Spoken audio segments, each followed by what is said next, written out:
Second बुआ, ये सब क्या कर रही हैं आप? सेकंड है मेरी होने वाली बहू के लिए। क्या? क्या क्या? हाँ? तुझे क्या लगा तेरी पूर्णा बुआ को पता नहीं चलेगा हा? कि तेरे और गुलशन के बीच क्या चक्कर चल रहा है? मेरा और गुलशन का चक्कर? और नहीं तो क्या? मुझे पहले बता देती सुमन। अरे तू तो सोना है, सोना। और इस सोने मैं तो बहुत भाग्यवान हूँ कि तुझ जैसी बहू मिल रही है मुझे। ये है तेरा प्रेम पत्र।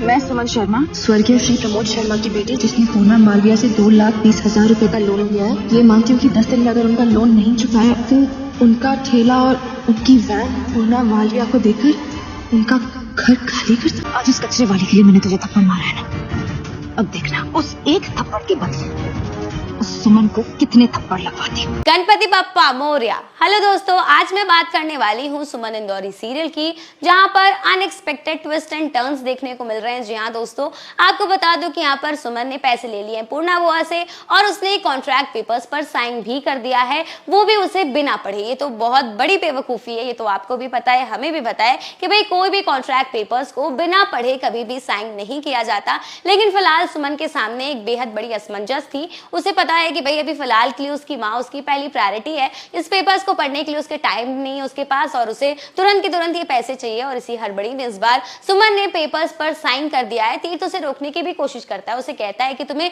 पेपर्स को एटलीस्ट एक बार तो पढ़ लेना चाहिए। लेकिन भाई अभी सुमन ने डिसाइड कर लिया है कि वो पेपर्स नहीं पढ़ेगी तो नहीं पढ़ेगी। अब उसने पेपर्स को बिना पढ़े साइन तो कर दिया है, लेकिन दोस्तों इसके पीछे एक बेहद बड़ी साजिश है पूर्णा बुआ की, जहां पर हम देखेंगे कि वो सुमन को काफी बड़ा मजा चखाने वाली है और उसे अपने कब्जे में करने वाली है। अब लेकिन पेपर्स पर क्या लिखा है ये तो आने वाला वक्त बताएगा। लेकिन अगर मैं गेस करूं कि पेपर्स पर क्या लिखा है तो हो सकता है उस पर लिखा हो कि उसे गुलशन से शादी करनी होगी, ये 2 लाख रुपए लेने के शर्त पे। अगर ऐसा होता है तो भैया अब हमारी सुमन की जिंदगी बहुत जल्द बर्बाद होने वाली है, या फिर यहाँ पर हमेशा की तरह इस बार भी तीर्थ अपनी सुमन का साथ देते हुए नजर आएगा।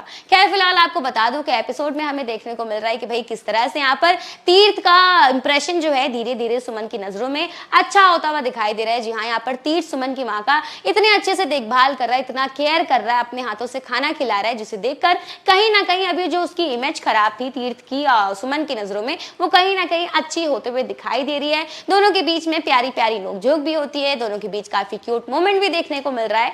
और इसी के साथ ये जो अच्छाई है तीर्थ को लेकर धीरे धीरे जो डेवलप हो रही थी वो कहीं ना कहीं बहुत जल्द खत्म होने वाली है। क्योंकि आपको बता दूं कि भाई इस बार सुमन के सामने एक बेहद बड़ा खुलासा हो गया है। जी हाँ, सुमन को इस बार पता चल जाएगा कि भाई उसकी माँ का एक्सीडेंट किसी और ने नहीं बल्कि कृतिका ने ही किया था। जी हाँ, जैसे वो मोहल्ले में पहुंचती है अपने, तो वहां पर उसे पता चलता है कि वो ड्राइवर की बीवी को घर से निकाल रही होती है पूर्णा बुआ। लेकिन एन मौके पर ड्राइवर की बीवी बताती है कि ये सब देविका का खेल है, उसने फोर्स किया था उन्हें ये एक्सेप्ट करने के लिए कि सारा इल्जाम अपने पर ले ले, और इस वजह से उन्होंने इल्जाम अपने पर ले लिया। और इसी के साथ आने वाले एपिसोड में हम देखेंगे कि भाई सुमन अपने मोहल्ले वालों के साथ पहुंच चुकी है तीर्थ के घर के बाहर और धरना प्रदर्शन कर रही है, अपनी माँ को इंसाफ दिलवाने की कोशिश कर रही है। कृतिका को थप्पड़ भी जड़ देती क्योंकि भाई कृतिका ने सुमन की मां के खिलाफ कुछ अनाप शनाप कह दिया है, जिस वजह से गुस्से में आकर इस बार सुमन ने एक थप्पड़ भी जड़ दिया है कृतिका को। तो आने वाले एपिसोड में ये देखना दिलचस्प होगा कि क्या इस बार सुमन अपनी मां को इंसाफ दिला पाएगी, क्या इस बार तीर्थ सुमन का साथ देगा या फिर देविका कोई नई चाल चलेगी।